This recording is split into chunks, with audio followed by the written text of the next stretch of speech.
Welcome to the Max Future Weekly Podcast. All Apple talk and no chit chat.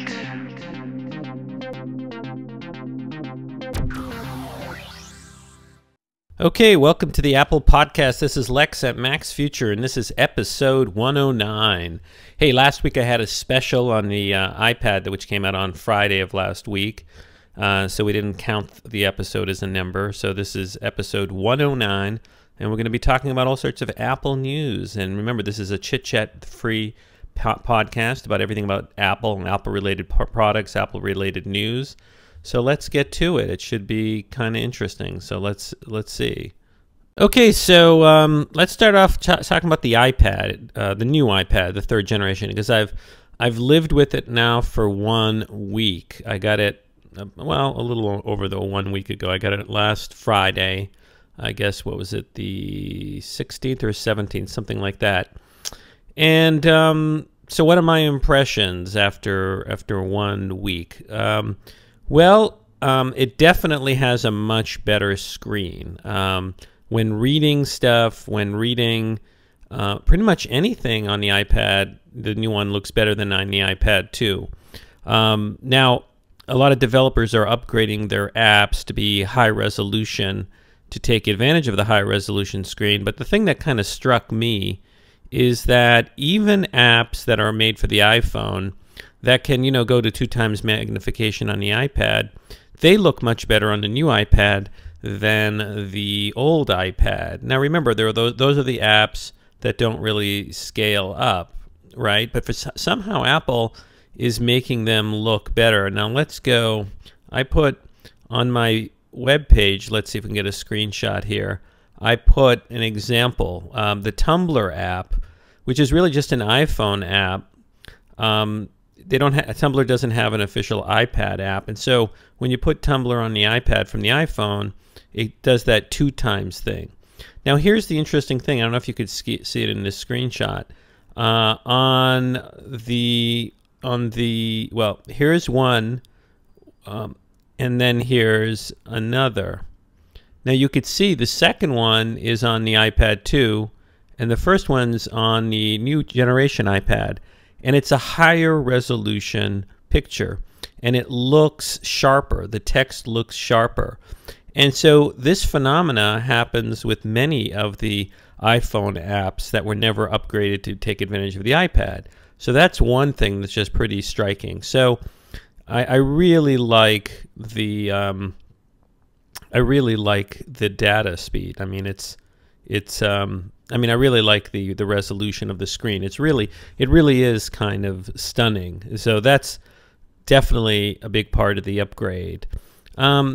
Another big part of the upgrade, which I'm really enjoying, is the LTE cell phone data speed. Now, apparently a lot of people who get the iPad don't use it or don't get the iPad with the cell phone data connection. But I did with the iPad 2, and I was using AT&T, and I was getting dreadfully slow speeds, particularly where I work. Now, with Verizon, the LTE, I am getting much better speeds where I work, but it's still not crazy fast speeds. I'm getting like 4 megabits per second, etc., downward. But the thing is, the upload speed is particularly stunning on the LTE on the iPad. And it really is impressive. And in other parts of the city of Manhattan, the download speed on the iPad rivals, I think, even what you can get on a download speed on cable television from your cable network. Some people in parts of the country have reported download speeds as great as 30 megabytes per second or 25. I've gotten as high as 15 megabits per second at home over the Verizon LTE network. So those are the 2 things that are, I think, huge. Well, and again, I mean, the other thing that I really like is the voice dictation. The voice dictation is a great thing to have. As long as you have any sort of internet connection by Wi-Fi or by cell data connection, you can dictate. Now, in this past week, I've noticed the difference. I still have the iPad 2, and my kids play a lot with the iPad 2. And I noticed that you just feel more free with the new iPad because of the voice dictation. If you want to, like, you know, write an email to someone, you have that option to just quickly dictate. Or if you want to do a search in Google, you have that option to just quickly dictate. So that's great. And then, of course, the camera. You've got a much better camera, both for taking video and for taking pictures. So that opens up a lot of possibilities. You now can just take great videos of the family with the iPad if you happen to have it out. The other thing I noticed that it does seem, I know it's not supposed to be really faster, but the screen, particularly the graphics, just seem smoother when you turn pages or when you do anything, like in terms of games or flipping the book, pages of a book. So it just does feel much, much zippier. So I really kind of enjoy that. Now, what's the downside? I think one downside is that it does feel a little heavier than the iPad 2 and a little thicker. And the thing is, like, it was really cool going from the first generation iPad to the iPad 2 because you felt, I don't know, you felt like it was getting thinner and lighter. And I think the goal eventually is for these things to be very thin and very light. And, you know, I'm just concerned that how is Apple going to get it thinner and lighter and have this great battery life? So that's a concern that I have. Now, some people have been reporting that the iPad has heat problems, and I haven't really noticed that. It is a little warmer after a while than the iPad 2, but it's just slightly warm. And I was in an Apple store, and I noticed that it was a little warm, but nothing, you know, nothing unusual. Frankly, it's still a lot cooler than any laptop or netbook that you've used for a while. Ever touched the bottom of a laptop or a netbook? Those things are really, really hot.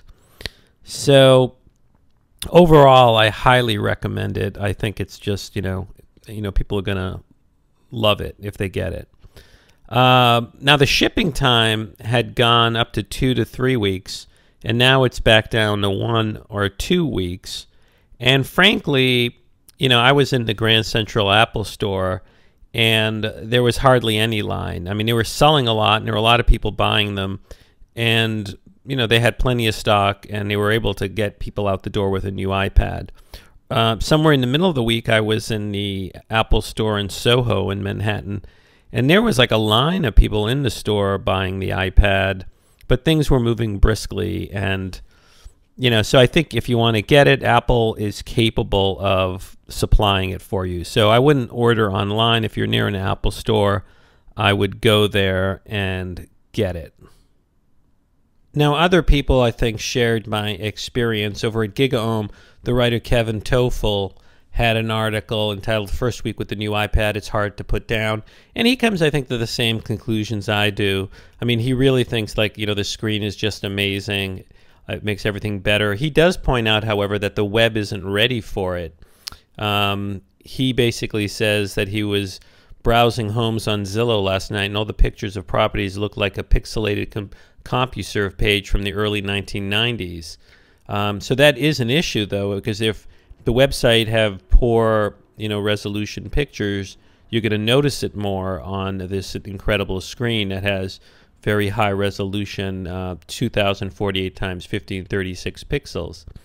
But he points out this is going to change over time as websites upgrade. He also says, look, the fact that you can watch 1080p videos is really great. And he points out that apps that can take advantage of this higher resolution screen are amazing. He points out Real Racing, you know, was upgraded to take advantage of the Retina screen, and it's really good. And he also points out, like, the camera is great, and you know, that there are basically just minor gripes that people have with it, and it's clearly the best tablet. Now, one of the things that kind of bugged me all week was the story, you know, regarding this guy, Mike Daisey. I don't know if you followed this, but the same day that the iPad came out last week, basically This American Life, which is a famous radio program overseen by Ira Glass, issued an apology and a retraction because they had this guy Mike Daisey on, and basically earlier, a couple of months ago, and Mike Daisey has this one-man show called the about Apple, and called, I think, Steve Jobs, the Ecstasy, and the something or another, and basically he's been Apple bashing, saying that Apple does these horrible things in China with its subcontractor Foxconn, and he basically claimed to have gone to China and personally seen underage kids coming out of the factory, and a guy who was handicapped who worked in the factory and had never seen an iPad before. And it turns out he fabricated all of this. He didn't, I mean, there are issues in the factories in China, just like, you know, the New York Times said, but he made up, this guy Daisey, these real-life encounters with children, like working in the factory, and that he met when he was standing outside the gates of the factory, and he just made up these stories. And okay, now there's nothing wrong with fiction, but that's not what he did. His play draws people into the play by telling people that his monologues are about real things and real things that he witnessed. He's not saying at the plays, hey, I made this up, I've taken creative license and, you know, fictionalized real life events and created fake characters. He doesn't say that. He leads everyone in his play to believe he witnessed something real, something horrific that other journalists didn't find, and that he as a monologuist found. And he went on this very prominent public radio show, This American Life, with Ira Glass, and they had him on, and they said to him, you know, in the fact-checking, is this real? Is this right? And he deceived them, and even he deceived them in the fact-checking, because they asked to speak to his translator in China, somebody named Kathy, and he said, oh, he can't reach her, and he didn't want them to reach her, because she eventually did expose that he made up this stuff. And what really upsets me is that this bozo Mike Daisey, and he looks like a bozo. He's claiming that what he did is so bad because he's not a journalist, that he's an actor and a playwright.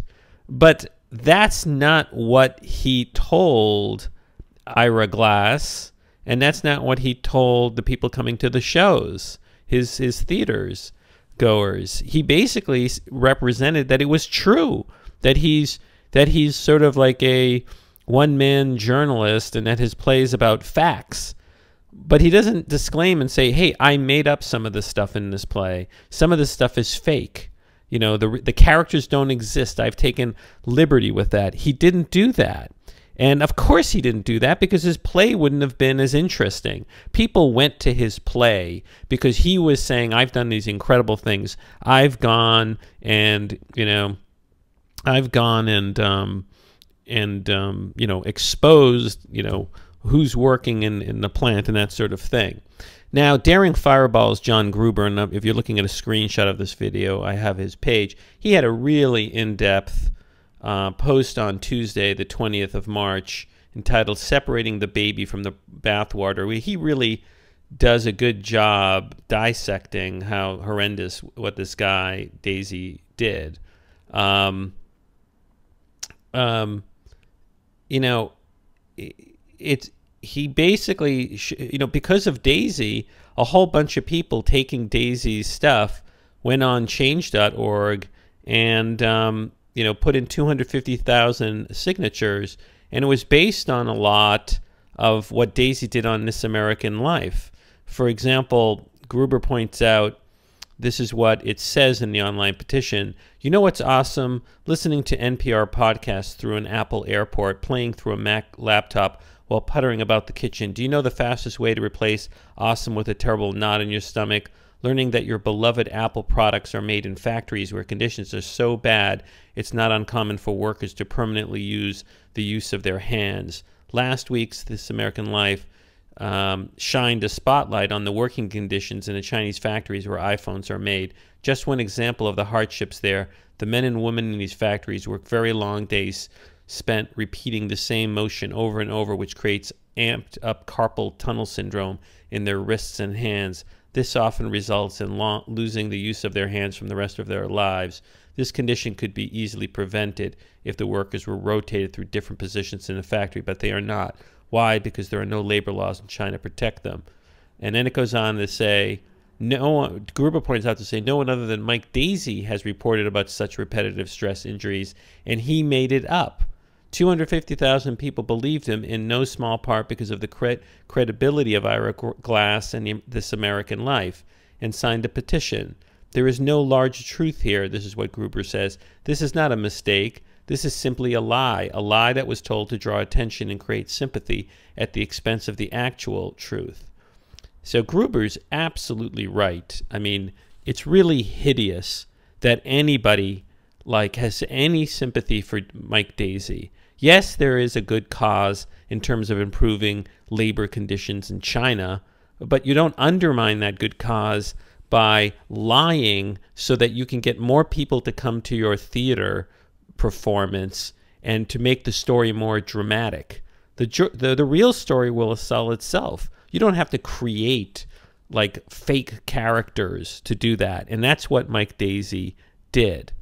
Okay, so there was some other big news this past week on the 19th, early in the beginning of this week. I guess it was a Monday. Apple just sort of out of the blue had a special conference call very early in the morning. I think it was 9 a.m. Eastern Time, 6 a.m. California time on the 19th. And basically, Apple finally decided to do something with its almost $100 billion piggy bank. So Apple had this conference call. Tim Cook spoke. And basically, they announced that they're going to use some of the money, $45 billion over the next 3 years, roughly, to pay a dividend and also have a share repurchase program. So what does that mean? Well, Apple's been sort of under pressure to do something with its wild success. Apple's been fantastically successful, and it has a piggy bank of cash and marketable securities that are about almost $100 billion. And, people are saying you got to do something with that. You got to buy something or give some of that money back to the shareholders who own Apple in a dividend, or do something. And Apple actually, I think, did a very reasonable thing.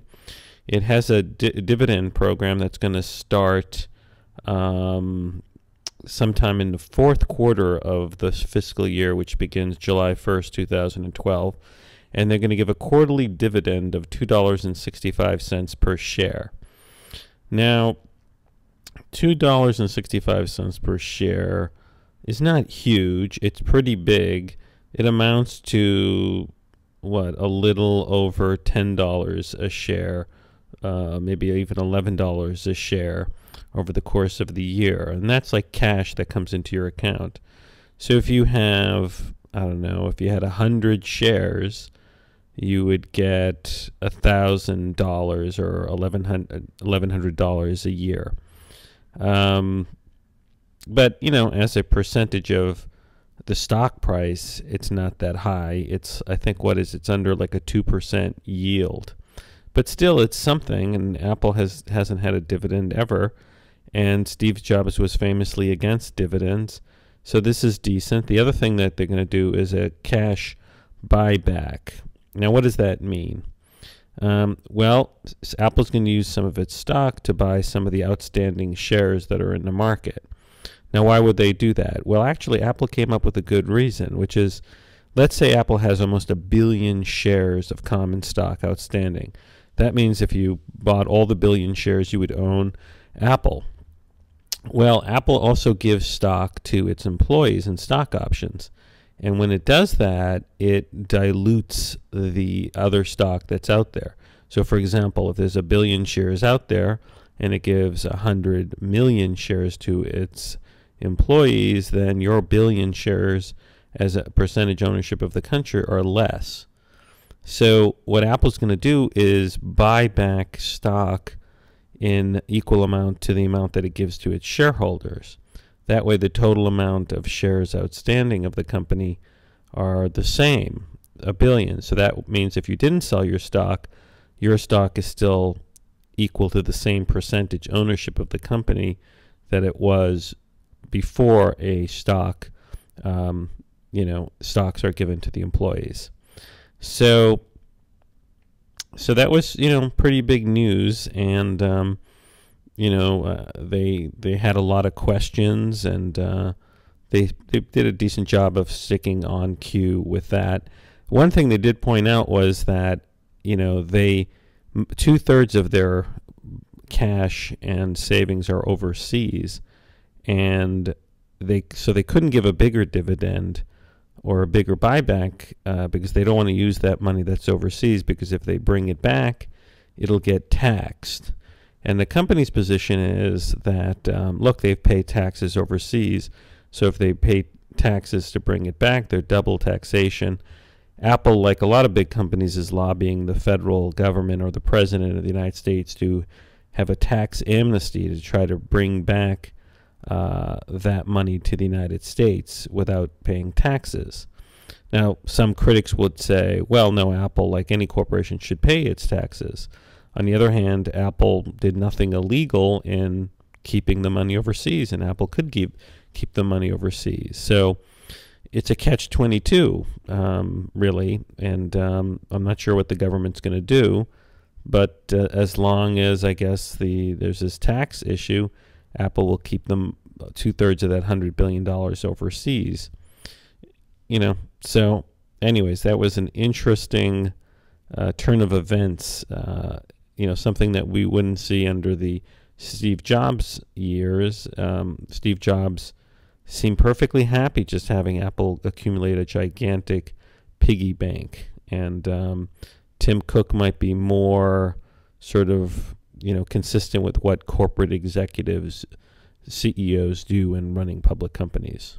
Now, right after Apple announced its dividend and stock buyback program, Apple also issued a press release regarding how many iPads it sold from, the 16th of March, the Friday, through Monday morning, the 19th. And so it issued a release saying that Apple sold 3 million of the new iPads. Specifically, the release said Apple today announced it had sold 3 million of its incredible new iPad since its launch on Friday, March 6th. The new iPad features a stunning new Retina display, Apple's new A5X chip with quad-core graphics, a 5-megapixel iSight camera with advanced optics for capturing amazing photos in 1080p HD video, and still delivers the same all-day 10-hour battery life while remaining amazingly thin and light.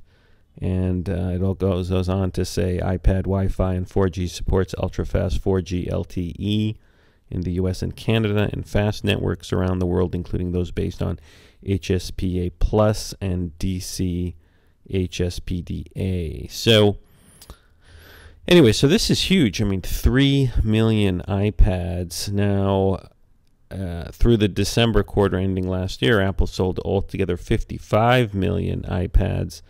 But to give you a sense, 3 million in 3 days is pretty amazing. You can go back in time, and let's go back in time. We go to a year ago in 2011, and in the same quarter, Apple had its results for the quarter ending in March. And here's what Apple wrote in terms of iPads then. Back then, Apple sold, let's see, it says, how many iPads? Apple sold 3.76.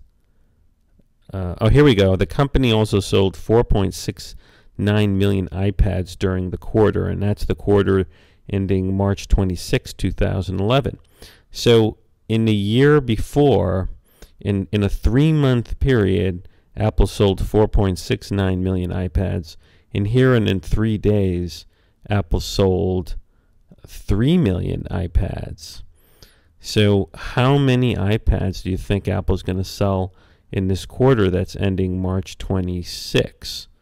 Now, let's go to last quarter.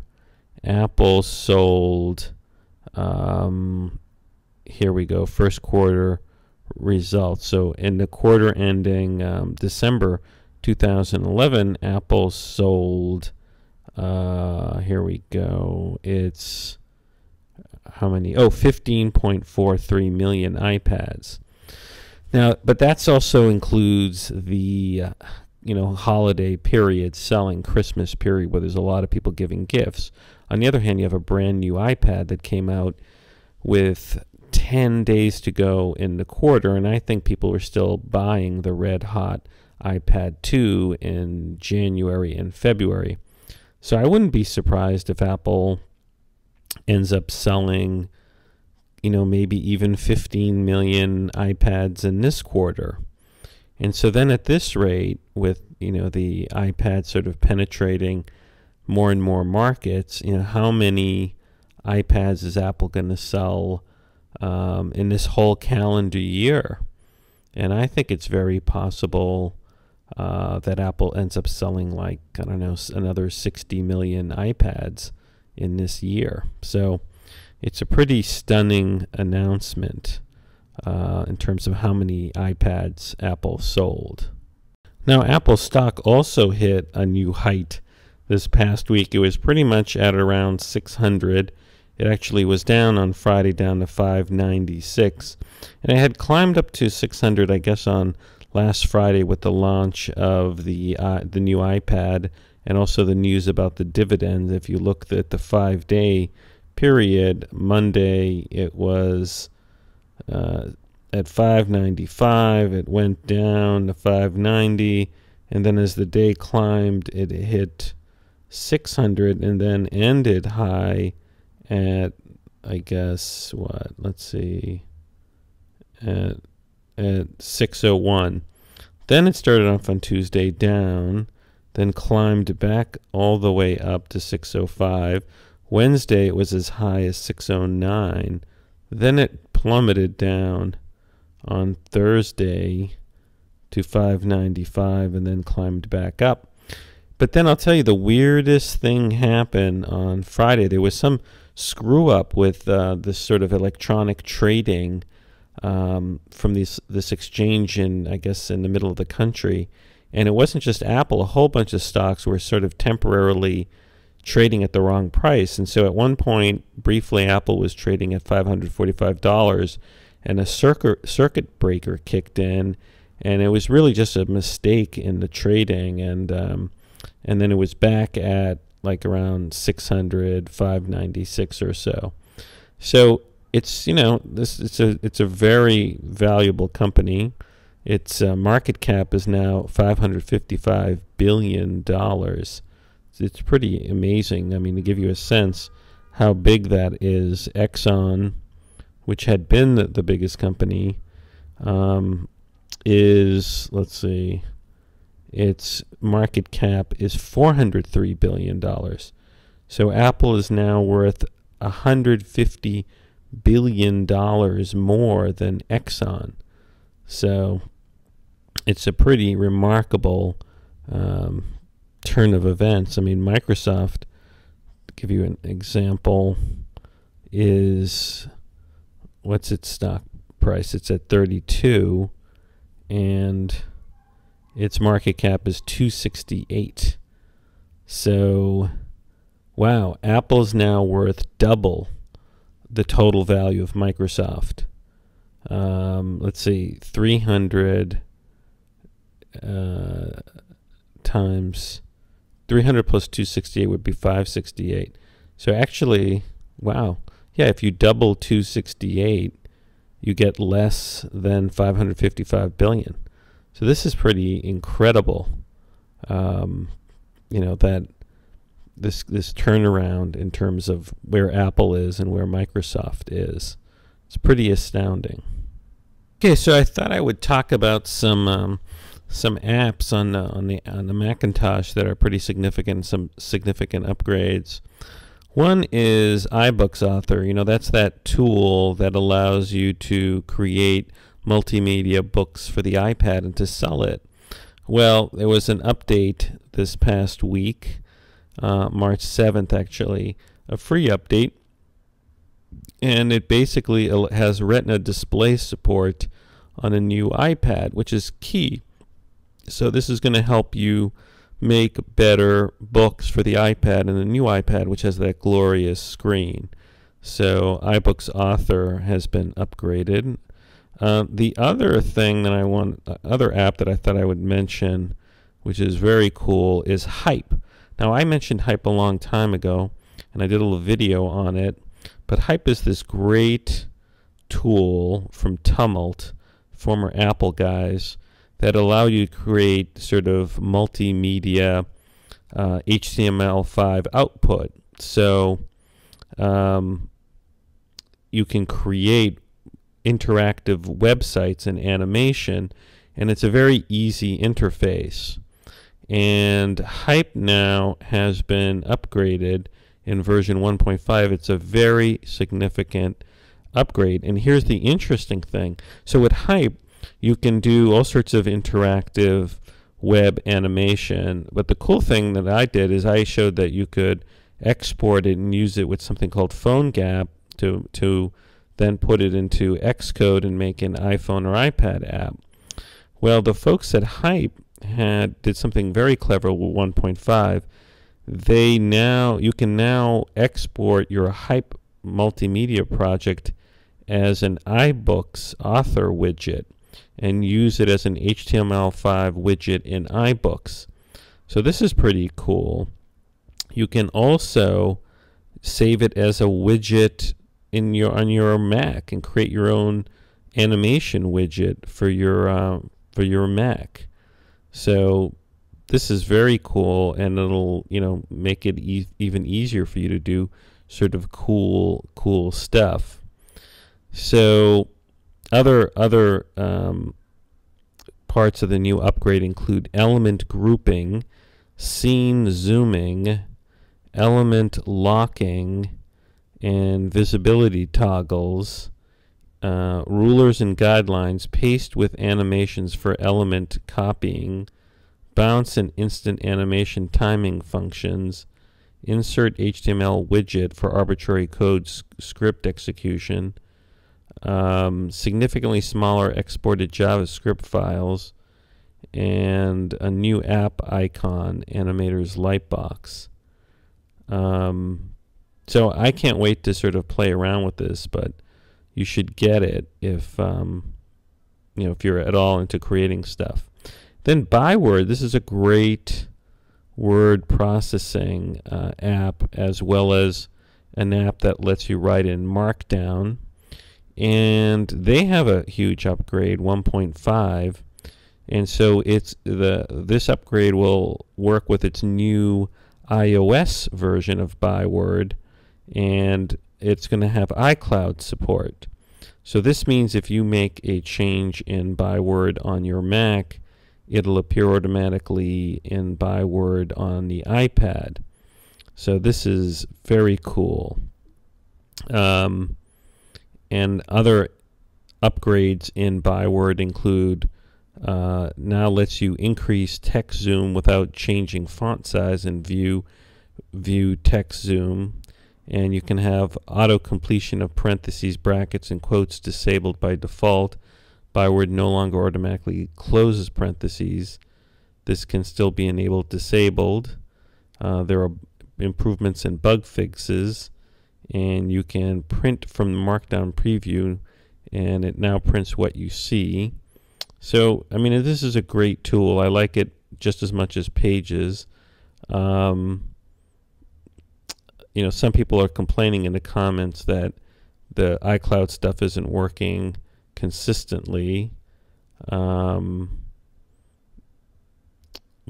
I don't know. I think it's a very cool app, and I think you should check it out. And then iPhoto also got a major upgrade on March 7th, as did GarageBand.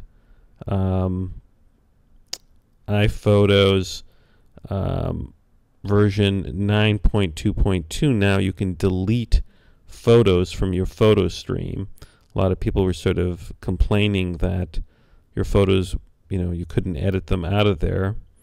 And it also addresses compatibility with iCloud and iOS 5. And you can use left and right swipe gestures to navigate between photos. And it says here, previously imported photos are now displayed in a separate section. So it looks like it got a decent upgrade. And then, of course, GarageBand got a decent upgrade. And the major part here is compatibility with GarageBand for the iOS projects. And it fixes a playback issue with GarageBand lessons. So altogether, lots of upgrades. Now I thought I'd give a shout out to an app for the iPad that just came out on March 16th called Shiny Orange. It's made by Jason Bradley together with Drake Bradley, and it's basically just a simple app that is like an animated story for kids, for like a 2-year-old or up. It says here, the description, children ages 2 and up will enjoy this animated and narrated story. Follow the adventures of Shiny Orange, the bouncy ball, as he rolls through the day, making new friends along the way. Now, how did I hear about this? This is a 99-cent app, and I heard about it because I had made a video probably like 8 or 9 months ago showing how you could use Hype with something called PhoneGap to make an iPhone or iPad app that you could. PhoneGap is I guess like a utility that you plug into Xcode, Apple's program for developing for the iPhone or iPad, and PhoneGap allows you to take an HTML5 or an HTML project, like a web project, and convert it into something that could then be like a native app on the iPhone or iPad using just your HTML5 writing skills. And I guess Jason had seen my little video on YouTube, and he ended up using that method. And so this Shiny Orange app, which is very cute and very cleverly done, was entirely created using Hype and PhoneGap together with Xcode, and he submitted it in the store. And so I'm very, impressed with his work, and he gave me a free code so I could download it for free. So I got this, a code, so I didn't have to pay the 99 cents. But look, I have young kids; they're not 2 anymore, and I think this is, for 99 cents, it's a very nice animated story for the iPad. So I would recommend you check it out. It's brand new. It's age appropriate. There's a very nice poem. I'm going to see if I can give a little bit of a screenshot to show it to you. Okay, here's the Shiny Orange. I don't know if you can hear it, but basically, it's a decent animation, and you can sort of, it talks, and you see the ball sort of going around. So it's very cool, and I think it's a worthwhile app, and I'm very impressed what he was able to do with Hype and with PhoneGap. Now, the other thing I want to talk to you about is a project that I've been sort of working on, and it has to do with at work. I was able to get some, we've always been a Windows place. Everything's been always Windows where I work. And recently for a project, I've been able to get 3 Macs, MacBook Pros, 2011, for a special project. And in this project, I wanted to be able to boot it both in Windows and in Mac's Lion operating system, and use it in the enterprise so that it was dual booting Macs. And I thought this would be pretty easy to do. And I'm eventually going to get something like Parallels or VMware Fusion so that you could use both programs at the same time. But I thought I would use Apple's Boot Camp. And so Apple's up to Boot Camp 4.0. Now Boot Camp is this program, it's a utility, it's in your utility folder, and it allows you to install Windows and to partition your hard drive without losing what's there for your Mac, and to create a Windows partition. And I thought this was going to be easy, and it wasn't. And I have some thoughts on that. Well, first of all, I got some Windows 7 images from people at work with proper licenses. And the way it works in Boot Camp is you can create a partition, and you can create an install method. And actually, let me just show you Boot Camp. Okay, so this is Boot Camp. It's a very simple app.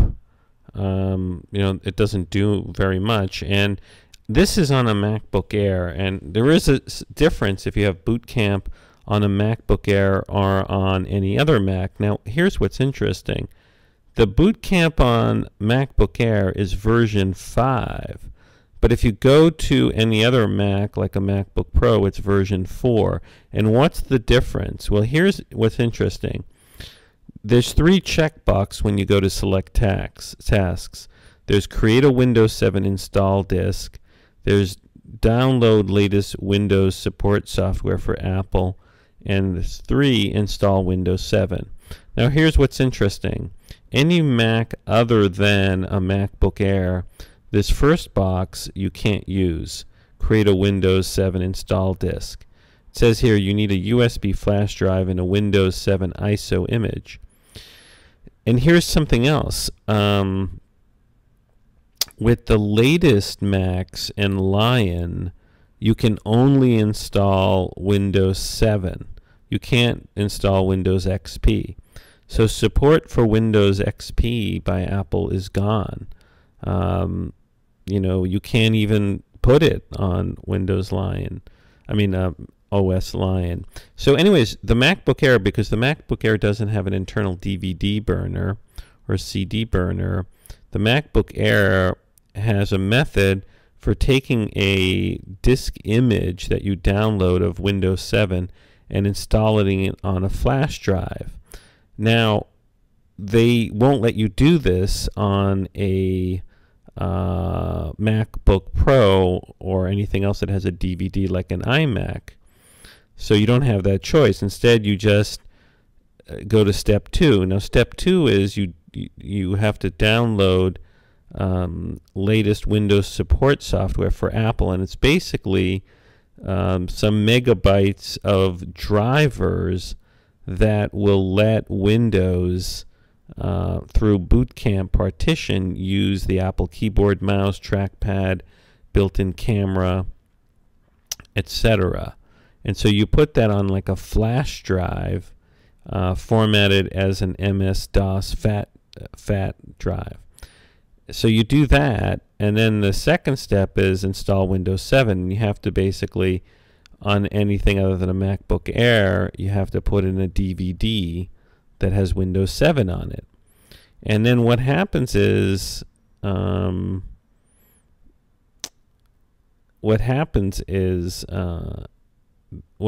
see, if you click the continue, it would say there is no USB drive connected to the system. Please insert USB drive before continuing. What would happen then is that Boot Camp will partition your hard drive so that there's place for the Windows operating system to go on it. Now here's what was very frustrating was that I did that, and the Windows install kept free, like it wouldn't go forward. After a couple of steps, I'd get the Windows screen, and it would give me this error like I need DVD driver or driver to drive the DVD. And this was kind of weird because I was using Windows 7 install disk on a DVD, and so it actually booted. So this was a kind of a weird error, and I tried doing this with the 64-bit Windows 7 and then the 32-bit, and I tried re-downloading it, and eventually the 32-bit Windows 7 installed, but I couldn't get the 64-bit Windows installing. And here's where it gets a little weird, because Apple technically doesn't support you installing the Windows program on the Mac. It does support Boot Camp, and I was able to get through to a pretty high up Boot Camp technician at Apple, and he was sort of mystified by the problem. And then the thing is, you don't know, is the problem Apple or is the problem Microsoft? And then the image. In the end, I think the image that I got at work of the Windows 7 64-bit and 32-bit, I believe they might have been the problem, because I was able to recreate doing this install, the 64-bit, by downloading a 64-bit Windows 7 image that Microsoft has released through a place called Digital River. But anyways, my point is this, though. If Apple, Apple can grow by penetrating the enterprise, and Apple should, I think, do more to try to make it easy for people to have dual booting, dual booting Macs with Windows in the enterprise, because a lot of people in the enterprise are sort of, nervous about moving all the way to an Apple, Mac computer. And if you give them the ability to have both Windows and a Mac operating system on a Mac, I think people would be more likely to make that conversion in the enterprise. And then once they see how great the Mac operating system is, they'll switch. So, Apple's got $100 billion or billions of dollars. Apple should do, I think, more. And they could basically say, look, we'll sell you a Windows install. Maybe they should make a deal with Microsoft and say, look, we're gonna make it so that you can buy a Mac in the enterprise, and we'll install for you a nice working Windows 7 install. And wouldn't that be funny?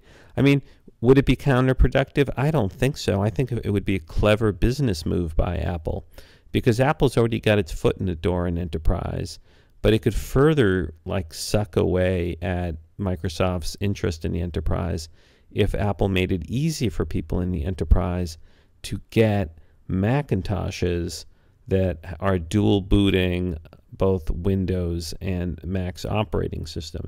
It would be very clever. And I think, I just think they would sell more computers in the enterprise. So anyways, something I didn't really realize.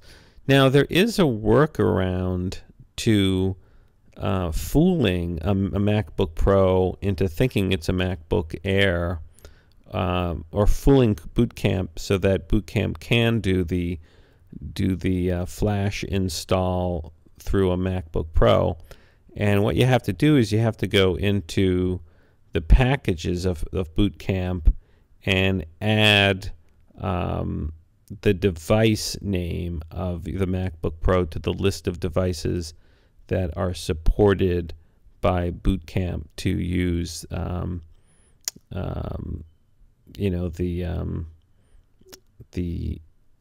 Flash install.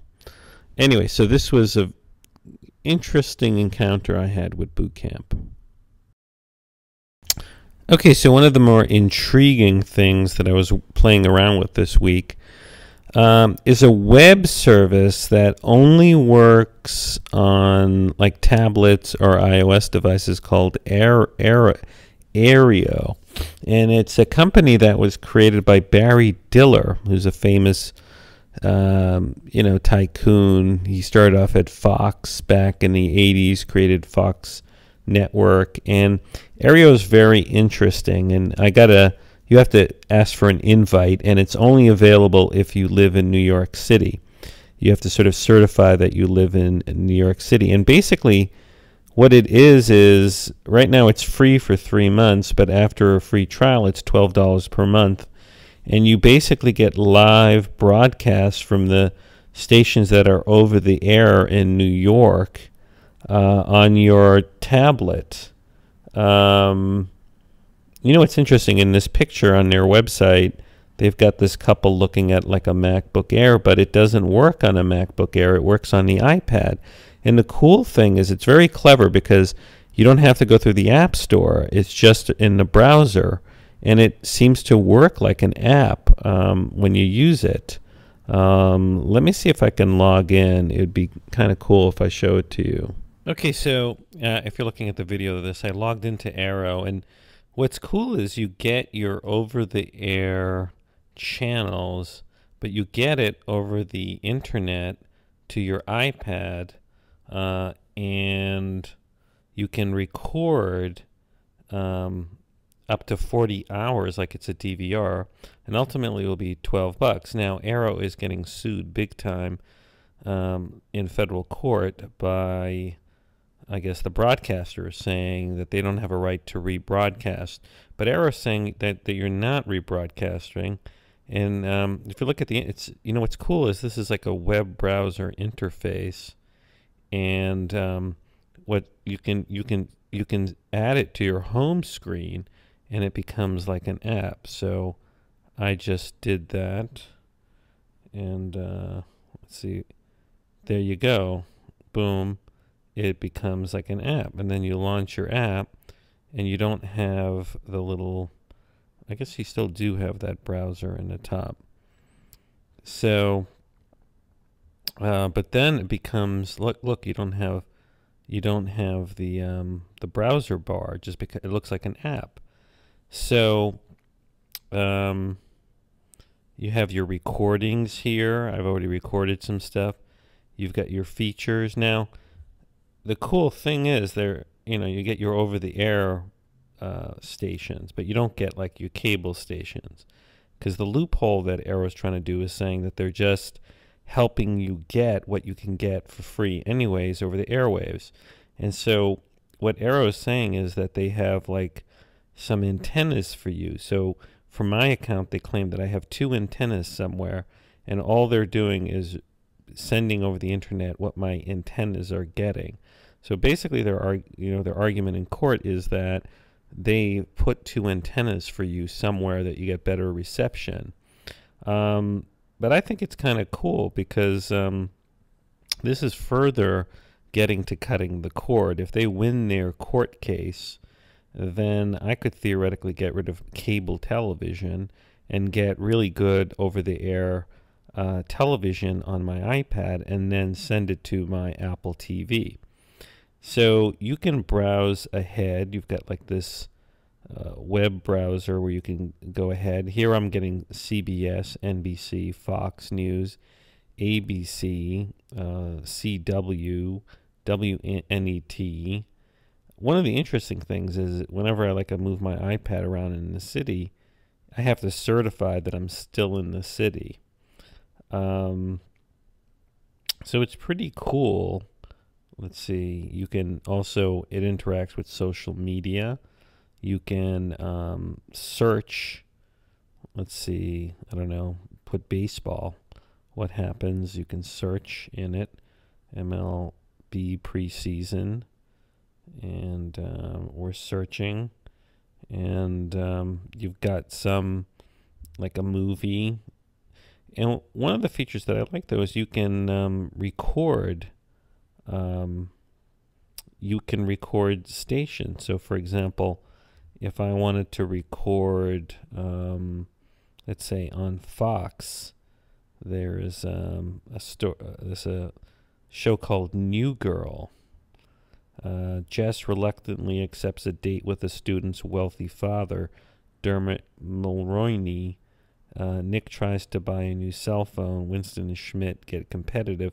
And if I just click record and say just once, it will record. And I can record up to 40 hours. So it's like a free DVR. Now, what's really cool is that, look look at this thing. I mean, it's a web app, and it's a full TV recording web app. So I've recorded some programs already. Let's see what's already there. So this was recorded. This is done Law and Order. So let's see if we can watch it. So here we go. I click it, and you've got three qualities: low, medium. I'm gonna put high quality, and let's see if it's coming over here. And here we go. I'm getting some Law and Order, and look, so you can expand it, and you can also, if you wanted to, send it. I could send it to my bedroom Apple TV. So this is pretty amazing, because not only are they getting around the broadcasters, they're getting around Apple too by putting it on the iPad. So it's a pretty cool service. You can go to Aereo's website and ask for an invitation, and hopefully they won't be put out of business by the broadcasters. But it's a very sort of innovative and exciting service, and I think we're going to see more stuff like this. Okay, so that's it for episode 109 of the Apple Podcast. This is Lex at Max Future. Thanks for listening, and see you next week. Tomorrow the iPad podcast is coming out. And remember, this is a chit-chat-free podcast all about Apple, and you can support it by giving it any sort of positive feedback in the iTunes store. Thanks for listening.